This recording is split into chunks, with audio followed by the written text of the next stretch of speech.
Hi friends, Namaste. This is Dr. Radhakrishnan Pillai here in conversation with Ashwin Sangi.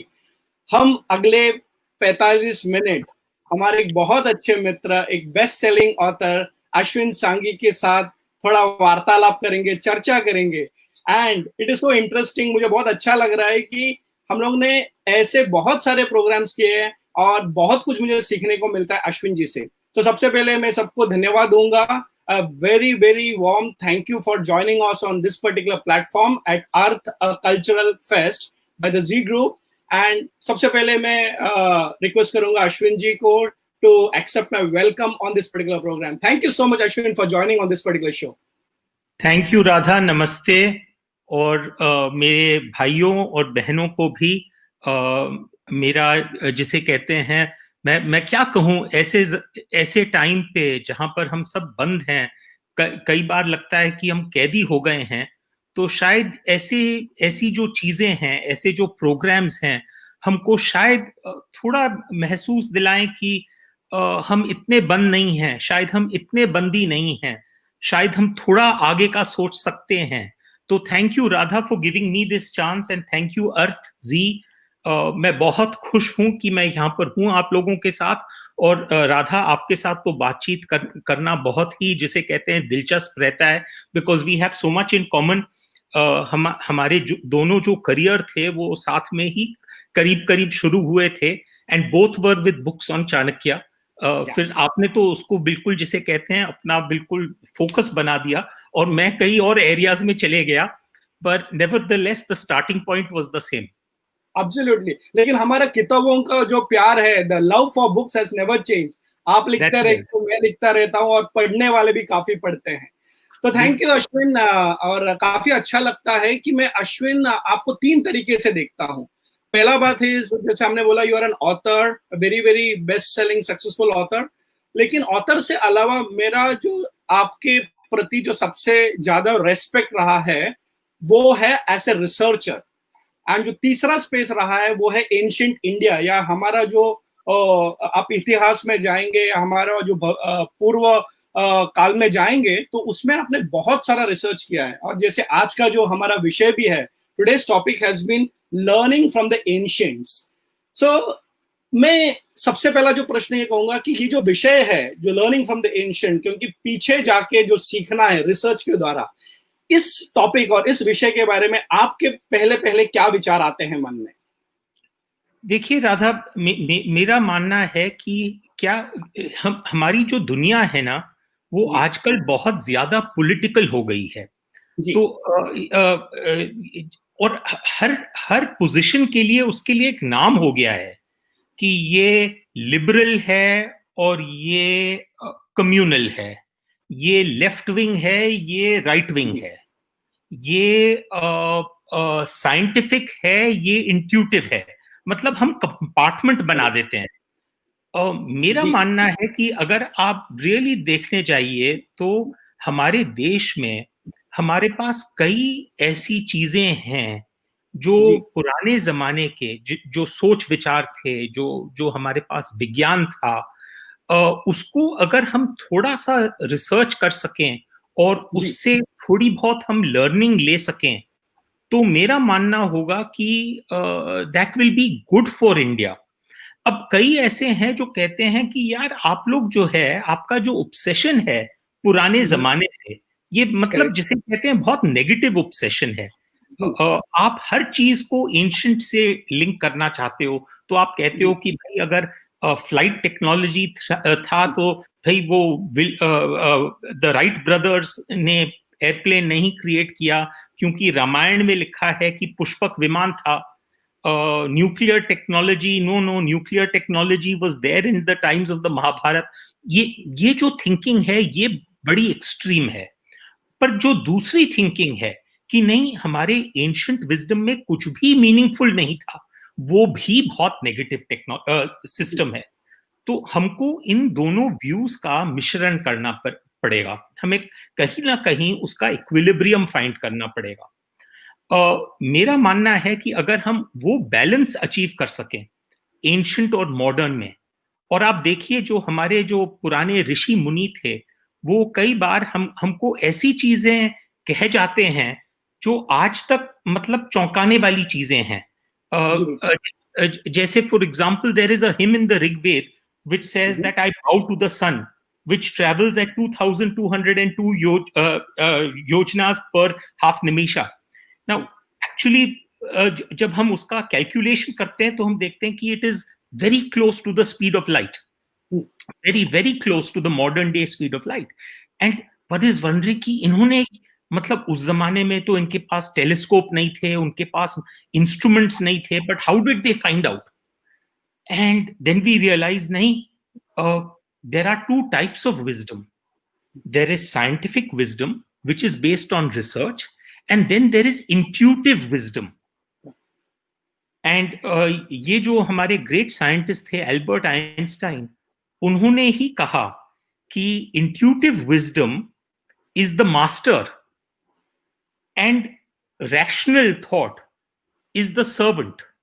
Unfortunately, we have made rational thought into the master. Wow. तो मेरा ये मानना है कि अगर हम इन दोनों स्ट्रीम्स को साथ ला सकें तो हमारे अचीवमेंट्स और भी ज्यादा बेहतर हो सकते हैं।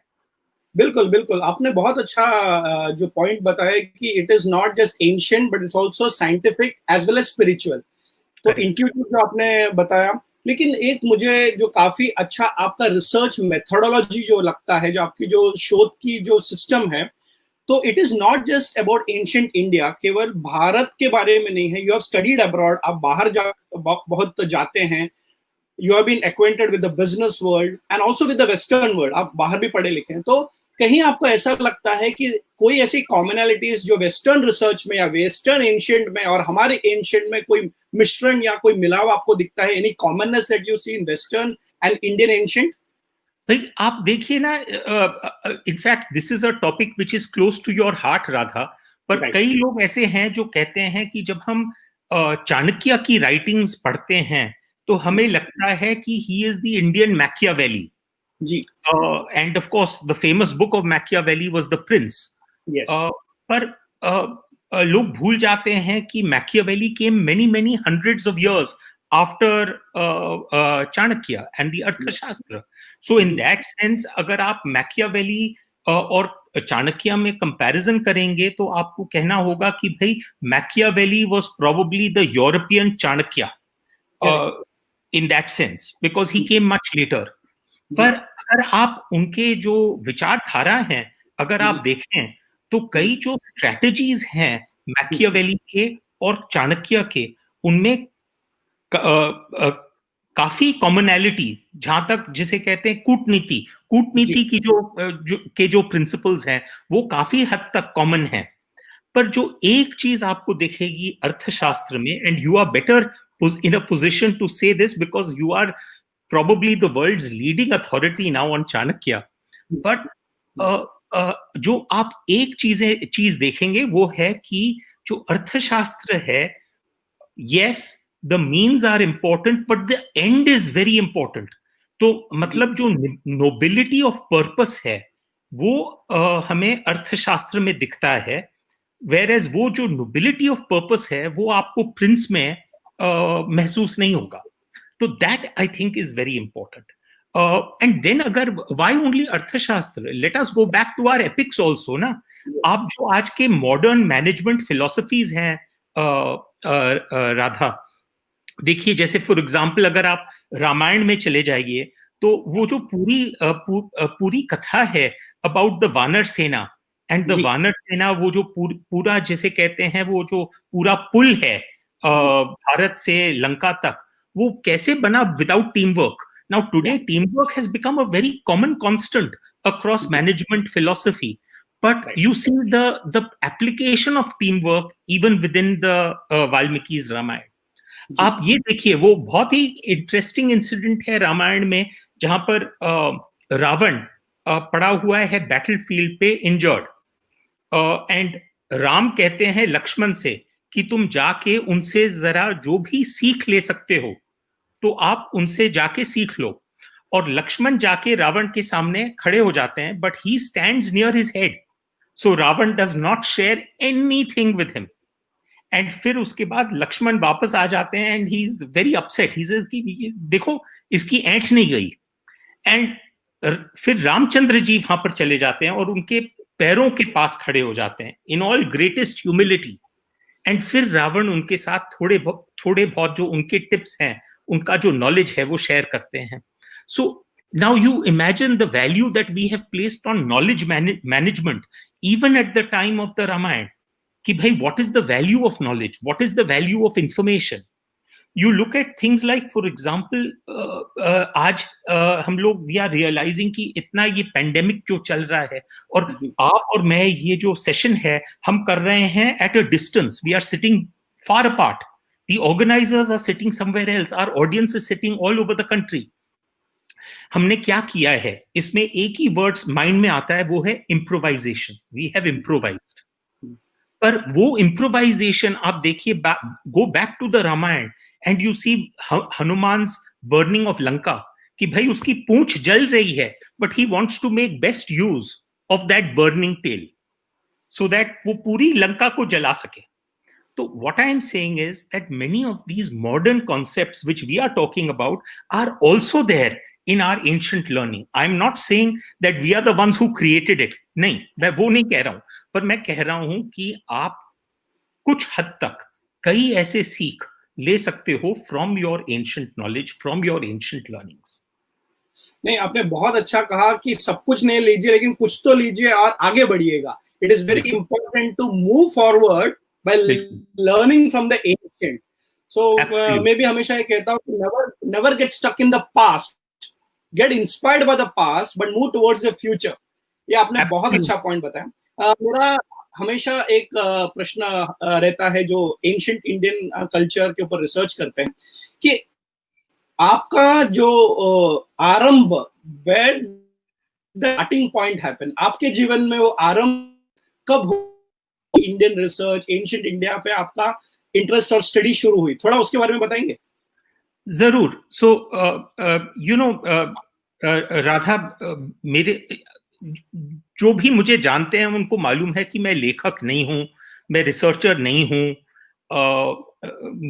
मैं पैदाइशी बनिया हूं, मारवाड़ी हूं, तो मतलब जिसे कहते हैं my total training was for book keeping and accounting and for managing a business. तो मुझे ज्यादा लिटरेरी बैकग्राउंड या स्कॉलरली बैकग्राउंड बिल्कुल ही नहीं है। आपके नाम के सामने तो डॉक्टर है, मैं तो सिर्फ अश्विन सांघी, साधारण अश्विन सांघी हूँ। पर आप देखिए कि मेरी जो लाइफ में जब मैं अपने दफ्तर जाता था, फादर के दफ्तर में, तो वहां पर एक मुनीम जी थे और वो कहते थे कि बेटा तुम ये बुक रीडिंग जो करते रहते हो, इसमें तुम अपना टाइम वेस्ट कर रहे हो, तुम जरा ज्यादा फोकस करो बुक कीपिंग पे, और अगर रीड करना है तो रीड अ बैलेंस शीट, मतलब उससे तुमको कुछ ना कुछ ऐसा जिसे कहते हैं नॉलेज मिलेगा जिससे तुम अपनी लाइफ चला सकोगे, अपनी जिंदगी को मैनेज कर पाओगे। मेरे नाना जी जो थे वो कानपुर वासी थे, और नाना जी के एक बहुत बड़ी लाइब्रेरी थी, जैसे मेरी लाइब्रेरी पड़ी है पीछे, वैसे उनकी कहीं ज्यादा बड़ी थी। और नाना जी कहते थे कि बेटा एक चीज याद रखो, ये सब जो कह रहे हैं लोग तुमसे कि भाई तुम बुक कीपिंग करो और बैलेंस शीट को पढ़ो, पर एक चीज याद रखो कि तुम तो पैदाइशी मारवाड़ी हो और तुम तो हर वक्त लक्ष्मी जी की पूजा करोगे। वो तुम्हारा डीएनए है कि लक्ष्मी जी की पूजा करना तुम्हारा डीएनए है। पर ही सेड एक चीज याद रखो कि लक्ष्मी जी को बड़ी दिलचस्पी रहती है कि सरस्वती कहाँ है। तो अगर सरस्वती इस कमरे में है अभी फिलहाल, तो लक्ष्मी जी भी वहां पर आना चाहती हैं, और अगर सरस्वती यहां से उठ के बाहर चले जाती हैं तो लक्ष्मी जी भी बाहर चली जाती हैं, क्योंकि उनके माइंड में वो क्यूरियोसिटी रहती है कि भाई वो सरस्वती कहाँ चले गई। तो ही सेड कि एक चीज याद रखो अपने लाइफ में कि अगर तुमको लक्ष्मी जी की भी पूजा करनी है तो पहले तुम सरस्वती जी की पूजा कर लो, और ऑटोमेटिकली तुमको बाय प्रोडक्ट की तरह तुमको लक्ष्मी जी खुद ब खुद आ जाएंगी। और ये मैं अपने ऑडियंसेस के साथ कई बार जोक करता हूं कि हमारे जो हिंदू लाइनअप है गॉड्स एंड गॉडेसेस की, तो उसमें लक्ष्मी और सरस्वती के बीच में एक ही हिंदू गॉड है जो बीच में विराजमान हो सकते हैं, और उनका नाम है गणेश, क्योंकि वो बीच में लक्ष्मी और सरस्वती के बीच में बैठ सकते हैं। तो इसीलिए मैं जोक करता हूं कि कई बार कि भाई अश्विन सांघी का जो फिगर है, जो उनका फिजिकल अपीयरेंस है, वो थोड़ा बहुत गणेश से मिलता जुलता है, क्योंकि मेरा जो लाइफ लॉन्ग क्वेस्ट रहा है कि भाई मैं लक्ष्मी और सरस्वती के बीच में बैठूं। अब आप देखिए राधा की मेरी लाइफ जो साधारण लाइफ थी वो चल रही थी, और करीब 2002 में मैं पहुंच गया श्रीनगर में। और श्रीनगर में एक बीच वहां पर एक मकबरा है, उसका नाम है रोजाबाल। रोजाबाल बड़ी ही दिलचस्प जगह है, क्योंकि वो कहते हैं कि वो 2000 साल से कहीं कुछ ना कुछ वहां पर मकबरा वहां पर खड़ा हुआ है, करीब 2000 साल से। एंड उसके प्रॉपर्टी रिकॉर्ड्स भी इंडिकेट करते हैं कि कोई ना कोई स्ट्रक्चर तो वहां पर था। वहां पर जो गाड़े गए हैं वो हैं एक मुस्लिम पीर फ्रॉम द 13th सेंचुरी, उनका नाम है नासिरुद्दीन। पर नासिरुद्दीन की जो बॉडी है उसके नीचे एक और प्रीवियस बॉडी गाड़ी गई है।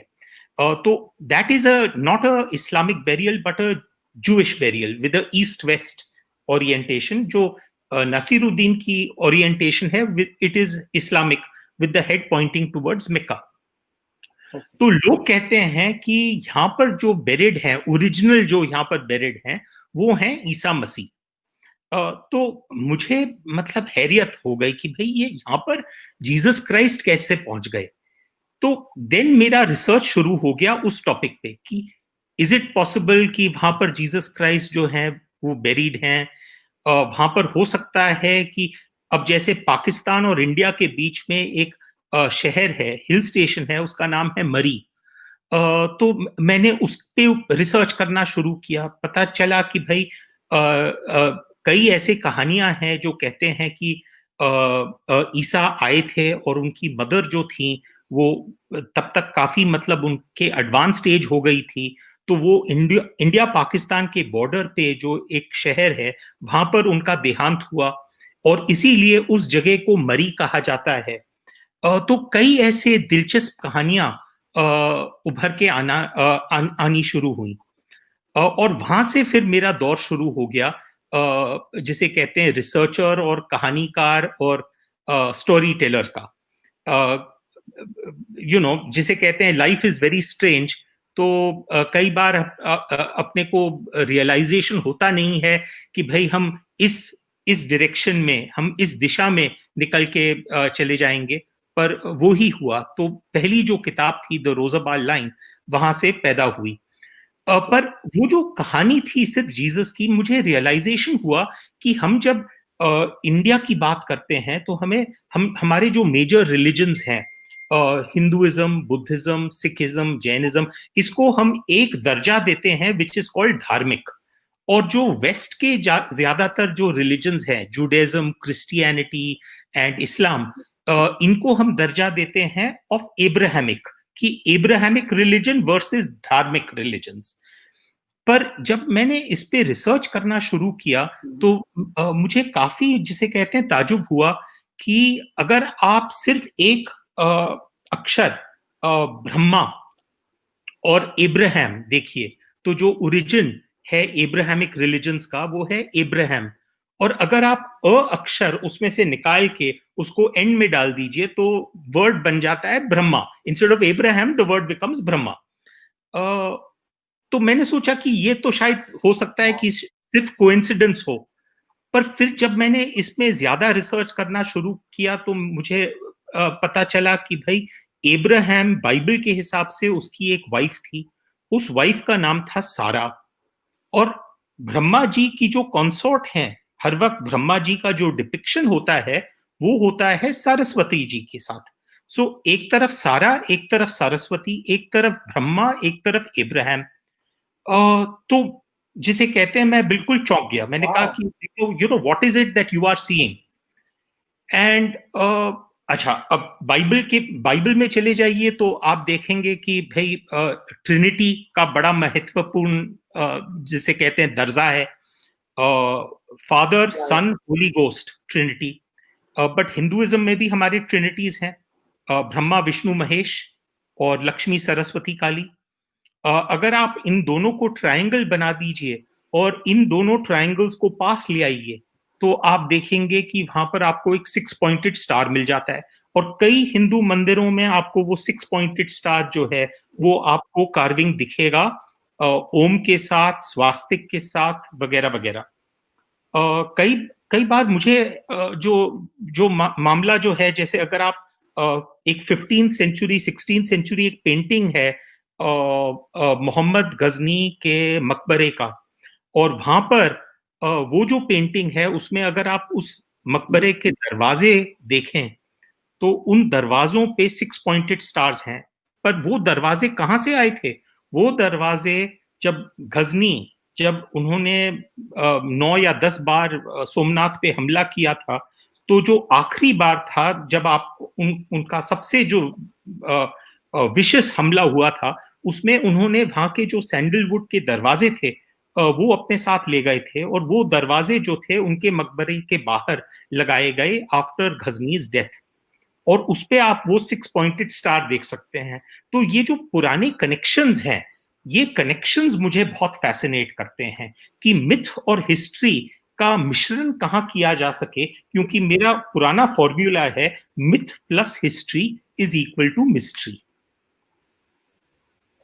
वाह वाह, बहुत बढ़िया अश्विन जी। आपने एक अलग जर्नी और एक यात्रा पे लेके गए कि ऐसा कुछ है हमारे एंशिएंट इंडिया में, and how it has inspired the whole world, पूरे विश्व पे उसका इम्पैक्ट रहा है। थोड़ा सा अगर हम अपनी पीढ़ी की ओर आए, आपने जो सब बताया उसमें से हमारी पीढ़ी प्रैक्टिकली क्या क्या चीज अप्लाई कर सकती है जिससे हमें फायदा हो। फायदा नॉट ओनली जैसे आपने कहा बनिया सेंस, लेकिन ऐसे क्या क्या चीज है जिसको आज हम हमारी जो रोजमर्रा की जिंदगी में या फिर जो चैलेंजेस है उसको फेस करने में एंशिएंट इंडियन विजडम से क्या क्या हम लोग ले सकते हैं। देखिए राधा, आप आज सिर्फ अर्थशास्त्र मत देखिए।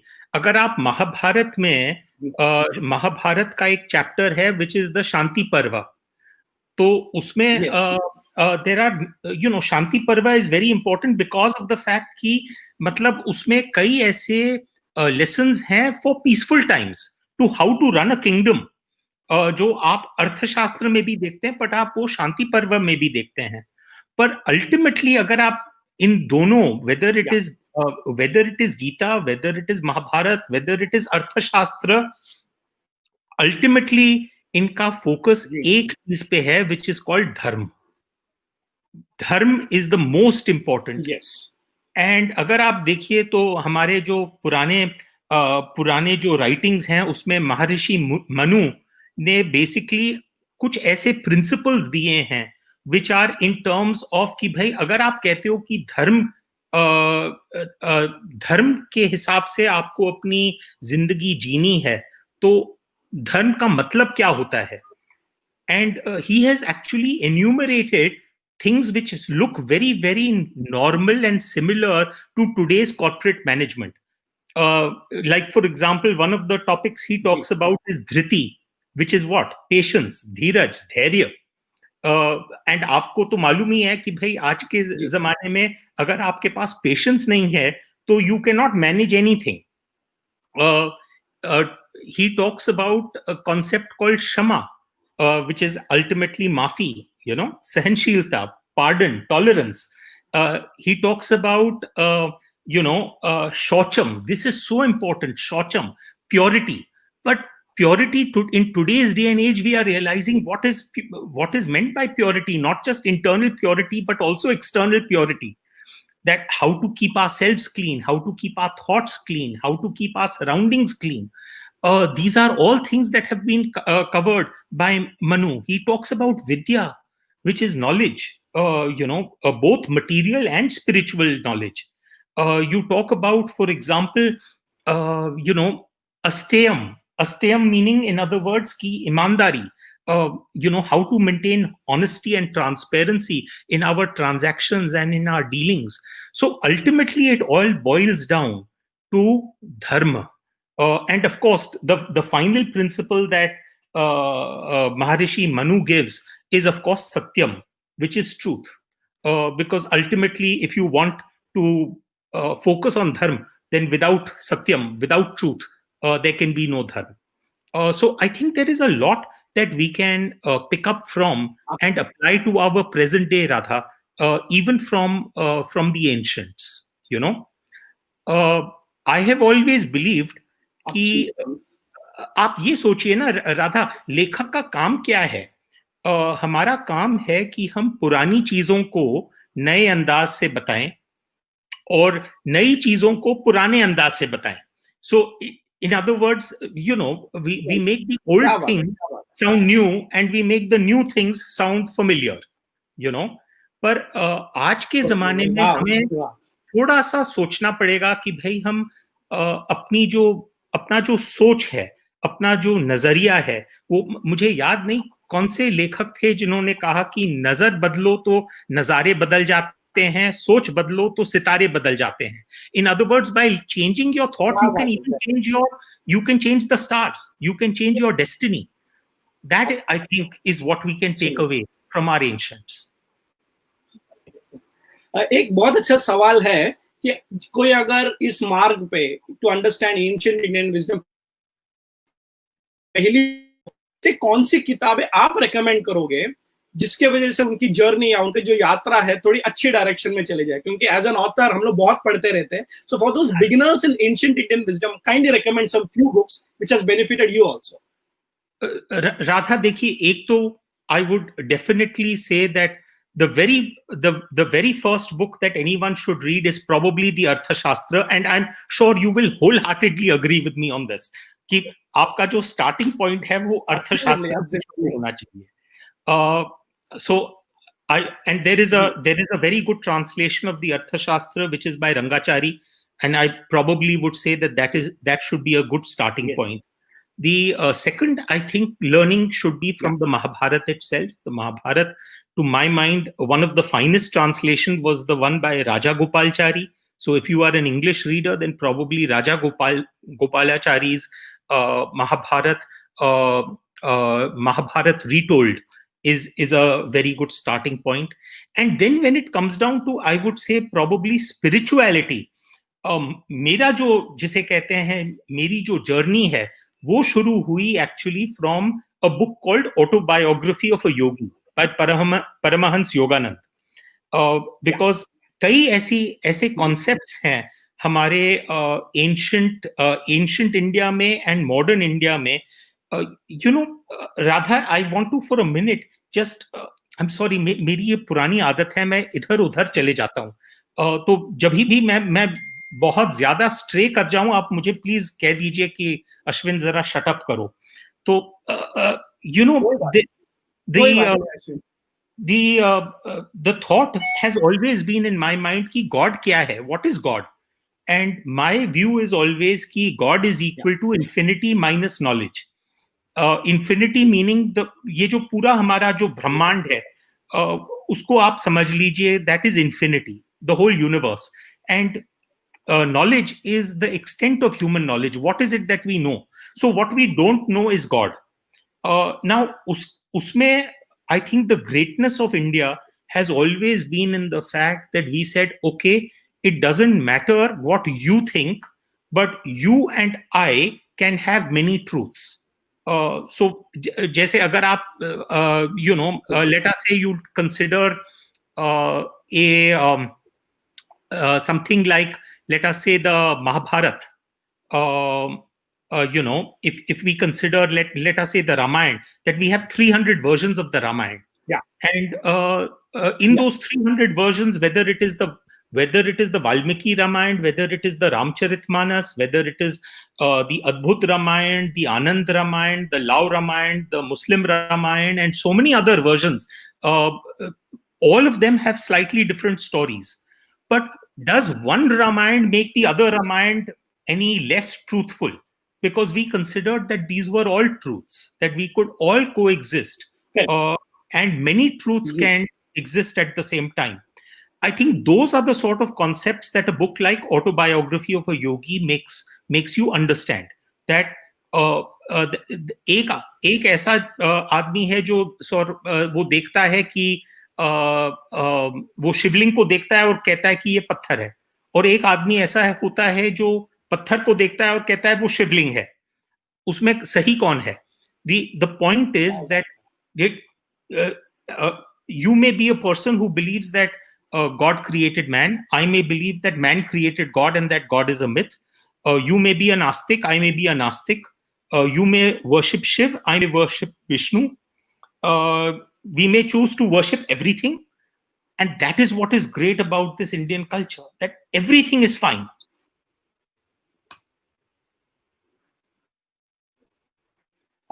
तो जाते जाते एक आखिरी सवाल, आपने बहुत अच्छा बताया, Indian wisdom ancient, it is eternal, वो पुरानी नहीं है, वो चलती रहा है. सो आई थिंक तो जाते जाते लिसनर्स के अगर मैं दो like a takeaway from your whole life of research on ancient history, एक दो बातें आप क्या बताएंगे आपके for ancient Indian wisdom? मैं अभी आपको वो कह रहा था about many truths, Radha.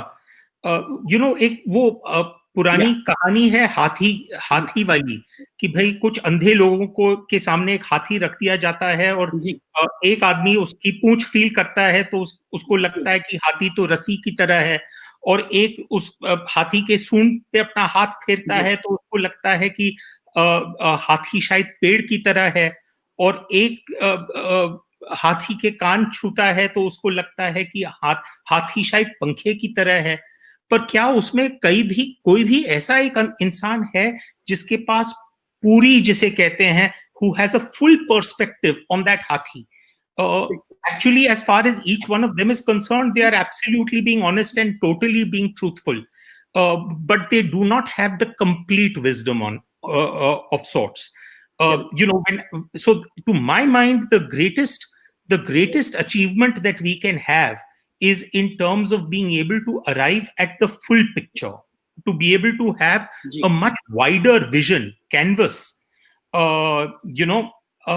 and of course, ये जो हम जिस दौर से हम गुजर रहे हैं, मेरा मानना है कि हमें अपने आप को इतना बुलंद बनाना पड़ेगा कि हम ये जो चैलेंज अभी हमारे सामने उभर के आया है, ये एक ऐसा चैलेंज है जो मतलब हो सकता है कि ये लॉकडाउन खत्म हो जाएगा, हमारी जो जिंदगी है वापस शुरू हो जाएगी, पर हमें ऐसे कई चैलेंजेस का सामना करना पड़ेगा, और ये हमारा जो एंशिएंट विजडम है, ये हमारे लिए in some ways it can become a fortification.